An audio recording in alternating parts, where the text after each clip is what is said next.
হাম্বা মোবারক।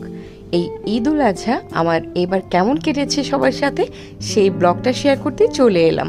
তো চলেন গল্প শুরু করে দিই। আসসালামু আলাইকুম। ঈদের দিন সকাল থেকে শুরু করছি।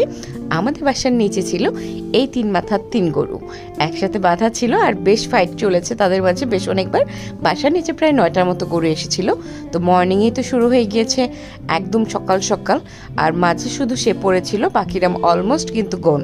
তো ওইদিকে কিন্তু কাজ চলছে, দেখতেই পাচ্ছেন। আর এইদিকে বাহিরে একটার পর একটা জাস্ট গরু ফেলতেছে আর জবাই করতেছে, প্রসেসিং করতেছে।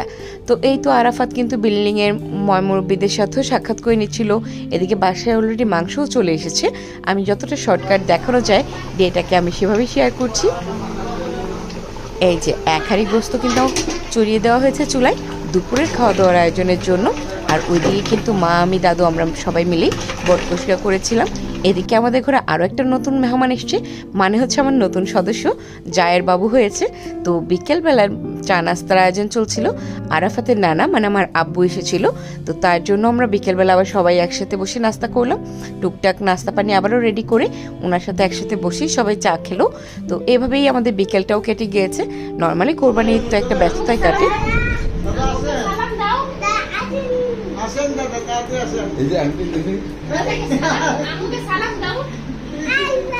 এই না ওই সালাম ওই যে এই ছোটটাকে সালাম দাও। মাশাআল্লাহ।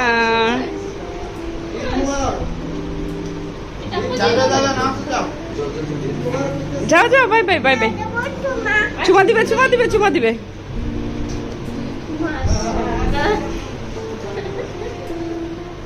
দুটো কই ও তো এ ছিল আরাফাতের ফুফাতো বোন।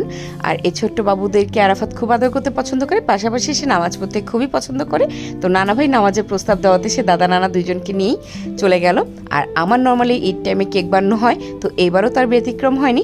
একটা কেক সন্ধ্যায় রেডি করেই চলে গেলাম আম্মুর বাসায়, কারণ এবার ঈদে অনেক ব্যস্ততায় কেটেছে এবং পরবর্তীতে অনেক কাজ ছিল। তো গেলাম, যাওয়ার পথে একটু শোরুম হয়ে ঘুরে গেলাম, যেহেতু আফজালের অফিসিয়াল কিছু কাজ ছিল।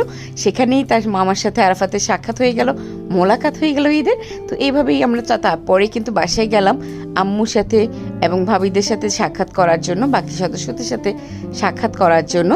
তো তারপরে কিছু মিষ্টি মুখও করলাম আমরা সেখানে, টুকটাক খাওয়া দাওয়া করলাম, নাস্তা পানি, এবং তারপরে আমরা খাওয়া দাওয়া করে কিন্তু বাড়ি ফেরত এসেছি। তো কী কী খেয়েছি ভিডিও দেখলেই বুঝতে পারবেন।